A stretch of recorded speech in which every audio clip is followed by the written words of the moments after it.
Hi, I'm Kaya. All my life, I dreamed about my wedding day. The perfect dress, the way my long chestnut hair would cascade down my back as I walked down the aisle toward Ethan, the love of my life. After dating for 3 years, we were finally tying the knot today. But I should have known my parents would find a way to control even this. You always make such interesting choices, my mom Deborah would say, that tight smile plastered on her face whenever I chose anything that didn't fit her country club aesthetic. My dad Richard was worse, openly criticizing everything from my career in graphic design to my hippie hair, as he called it. My phone buzzed with another text from Zoe, my maid of honor and rock since college. Hair and makeup in 30. You ready, bride-to-be? I smiled, typing back. Beyond ready. Just waiting for my parents to drop off the something borrowed from Grandma. There was a knock at my hotel room door.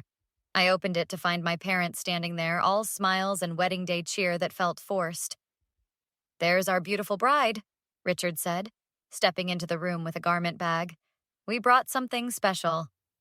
We wanted to give you your surprise before everyone arrives, Deborah added, closing the door behind them. I felt a twinge of unease. What surprise? Zoe will be here any minute for hair and makeup. That's why we need to do this now, sweetheart. My mom's voice had that sickly sweet tone that always preceded something I wouldn't like. Close your eyes, honey. We have something that will make you look absolutely perfect, Richard insisted. Stupidly, I closed my eyes, thinking maybe they'd brought Grandma's veil early or some family jewelry. The sound came first, the distinct snip of scissors. Then the weight, the sudden lightness as chunks of my hair fell against my shoulders, down my back onto the floor. My eyes flew open. What are you doing? I screamed, jumping away, but it was too late. My hair, my waist-length hair that I'd been growing for years, lay in piles around me. What remained barely reached my ears in a jagged, uneven cut. You'll thank us later, Deborah said calmly, scissors still in hand. That bohemian look isn't appropriate for a proper wedding. We're just helping you look respectable. This way you'll be presentable in the photos, Richard added, actually smiling. No one wants to see a bride looking like she just came from a music festival. I couldn't speak, couldn't breathe. Tears streamed down my face as I stared at my reflection and the strangers behind me who were supposed to love me. The door burst open and Zoe walked in, makeup kit in hand. She froze, taking in the scene. What the actual hell happened here? They cut it all off, I whispered, my voice breaking. Zoe dropped her bags and rushed to me. Get out, she hissed at my parents. Now! Don't be dramatic, Deborah sighed. It's just hair. My phone rang. Ethan. Zoe answered and quickly explained what happened. I'll be right there, I heard him say before Zoe hung up. You had no right, I finally managed to say to my parents. This was my day, my choice. We're your parents, Richard said firmly. We know what's best. Zoe practically shoved my parents out of the hotel room and slammed the door in their faces. I can't get married like this, I sobbed, grabbing at the choppy remains of my hair. Look at me. Zoe took my shoulders firmly. Listen to me. We have 3 hours. I'm calling my stylist friend in the hotel next door right now. While she made the call, there was another knock. Ethan burst in, his face flushed with anger when he saw my hair. They did this to you? Today of all days? His voice cracked with emotion as he pulled me into his arms. I can't walk down the aisle looking like this, I whispered against his chest. Ethan pulled back, cupping my face. Yes, you can. You're beautiful. And I'll be damned if we let them win by ruining our day. An hour later, Maya, Zoe's stylist friend, had worked a miracle, transforming my jagged cuts into a stylish pixie that actually framed my face nicely. It's not what I planned, but I turned in the mirror, surprising myself. You look fierce, Zoe declared, like a warrior bride. Ethan squeezed my hand. Ready to do this? I nodded, wiping away the last tears. I'm not letting them take this day from us. The ceremony went ahead, though I felt numb walking down the aisle, painfully aware of the whispers about my dramatic hair change. Our photographer, Liam, kept snapping photos, including close-ups of my red-rimmed eyes. I want to document everything, he whispered during a pose. This isn't right what they did. At the reception, my parents acted like nothing had happened, mingling with guests and accepting congratulations for their daughter's wedding. Aren't you going to talk to them? Ethan's mother asked gently. Not today. Maybe not ever.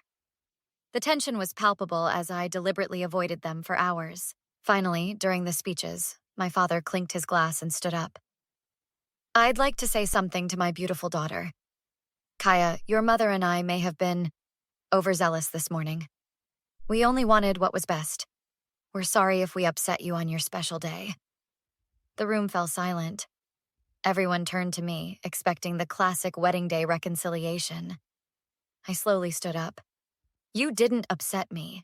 You assaulted me. You violated me. And your non-apology changes nothing. Gasps rippled through the room as I sat back down. Ethan squeezed my hand under the table. That's my girl, he whispered. Later, Liam showed me some of the photos he'd taken. These tell a powerful story, he said, scrolling through images capturing my trauma, the before and after. I want people to see what they did, I said, a plan forming in my mind. Zoe nodded, understanding immediately. We document everything. Show the world who they really are. Can you help me? I asked Liam. Create a photo series? I want evidence of what controlling parents can do. Absolutely. This isn't just about hair, it's about consent and control. As the reception wound down, my parents approached our table, clearly expecting I'd calmed down. Ready to put this silly drama behind us, Kaya? My mother asked with that condescending smile. Actually, I'm just getting started, I replied, my voice steady for the first time that day. My mother's face fell at my response. What's that supposed to mean? It means I'm done letting you control my life. I turned to Liam. We're still on for that photo session tomorrow, right? Absolutely. 10 a.m. at my studio. My father stepped closer, lowering his voice. I think you've embarrassed us enough for one day, Kaya. Embarrassed you? That's rich coming from the man who held me down while Mom chopped off my hair. 2 weeks after the wedding, Liam and I launched our photo series online. The first image showed my long hair from before, followed by the shocking aftershots, complete with close-ups of my tear-stained face on my wedding day. We called it Something Borrowed, Something Cut. Zoe helped me craft the accompanying essay, detailing not just the wedding day incident, but years of control. Remember to include the prom dress incident, Zoe reminded me as we worked on my laptop at her apartment. God, I almost blocked that out when they returned my dress without telling me and bought that awful matronly thing instead. And the college applications they submitted behind your back. The post went up on a Tuesday morning.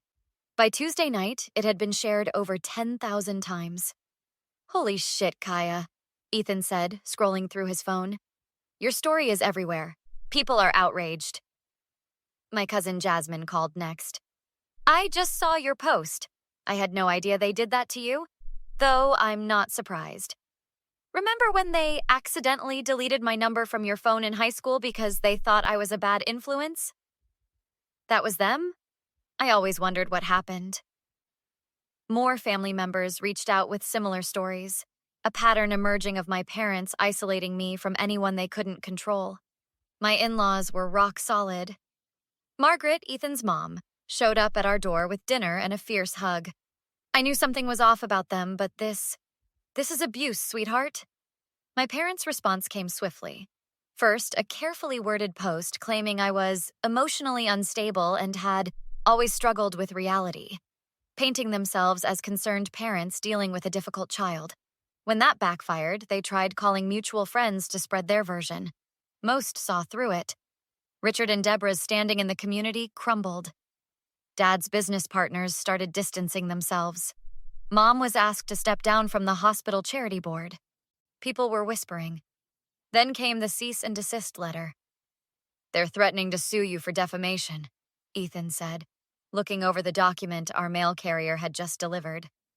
I laughed bitterly. Let them try. I have witnesses and photos. That evening, my phone rang with my father's number. Take down those lies immediately, he demanded without greeting. They're not lies. Everything I wrote happened exactly as I described it. You've always been dramatic. We're giving you one chance to remove that garbage before we take legal action. Go ahead. I'd love to testify under oath about how you assaulted me on my wedding day. We did not assault you. We were helping you look presentable. You held me down and cut off my hair against my will. That's assault and battery in this state. I checked. There was a long pause before my mother's voice came on the line. Kaya, sweetie, this has gone too far.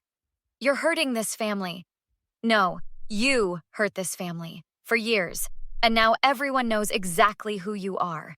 I hung up on my mother mid-sentence and immediately called Zoe. They're threatening to sue me.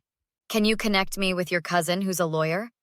2 days later, I sat across from Amanda, a razor-sharp attorney who specialized in family disputes and personal injury.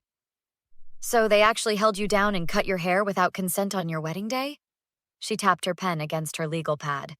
And you have witnesses and photographic evidence? Plus the hair itself. I kept it all. Amanda leaned forward. Kaya, they don't have a legal leg to stand on. In fact, we should be the ones filing charges. When the police showed up at my parents' door with assault charges, their perfect world began to truly crumble. Their attorney called Amanda immediately. They're willing to drop the defamation suit if you'll drop the assault charges. Not a chance, I said when Amanda relayed the message. They've gotten away with this behavior for decades. The preliminary hearing was scheduled for the following month. Meanwhile, more relatives started coming forward with their own stories. My Aunt Patricia called me in tears. I should have said something years ago. The way they isolated you from the family. I just didn't want to make things worse. It's not your fault, I assured her. They were master manipulators.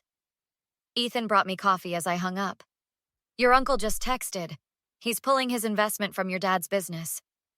The hits kept coming. 3 major clients canceled contracts with my father's architectural firm. My mother was asked to resign from 2 more community boards. Their carefully cultivated social standing disintegrated as people chose sides. They're telling everyone you're having a mental breakdown, Liam reported after running into my parents at a coffee shop. But nobody's buying it anymore. The day before the hearing, my father showed up at our door. Ethan stood beside me as I opened it. 5 minutes, Kaya. That's all I'm asking. I folded my arms. 5 minutes. This has gone too far. We made a mistake, but you're destroying everything we've built. Your mother can barely leave the house with all the gossip. That's called consequences, Dad. We're your parents, after everything we've done for you. You mean controlling every aspect of my life? Isolating me from anyone who disagreed with you? Assaulting me on my wedding day? It was just hair! He exploded, his mask finally slipping. And there it is! You still don't get it! Ethan stepped forward. I think you should leave now. After the hearing, where my parents accepted a plea deal with community service and mandatory counseling, I sent them a certified letter. I will not be contacting you again. Any attempt to approach me, my husband, or my friends will result in a restraining order. 6 months later, I celebrated my first wedding anniversary with a party at our new house, surrounded by chosen family. Zoe, Liam, Ethan's parents, and relatives who had stood by me. Maya had just finished touching up my pixie cut, which I'd decided to keep. You know, Zoe said, handing me a glass of champagne, your parents did you one favor. That haircut is fierce on you. I laughed, genuinely happy. Sometimes losing dead weight, whether it's toxic people or just extra hair, makes you realize how light you can feel. Ethan wrapped his arms around me. To freedom, he said, raising his glass. To choosing your own family, I added, looking around at the people who truly loved me for exactly who I was. That's the end of Kaya's story of standing up to her controlling parents. What would you do if someone violated your boundaries in such a dramatic way? Would you have completely cut them off like Kaya did, or given them another chance? The hardest part about toxic relationships is knowing when to walk away forever versus when to attempt reconciliation. If this story resonated with you, please hit that like button and share your thoughts in the comments. Have you ever had to set firm boundaries with someone who kept crossing the line? I'd love to hear your experiences. Don't forget to subscribe for more stories like this one, and hit the notification bell so you don't miss our next upload. Thanks for watching.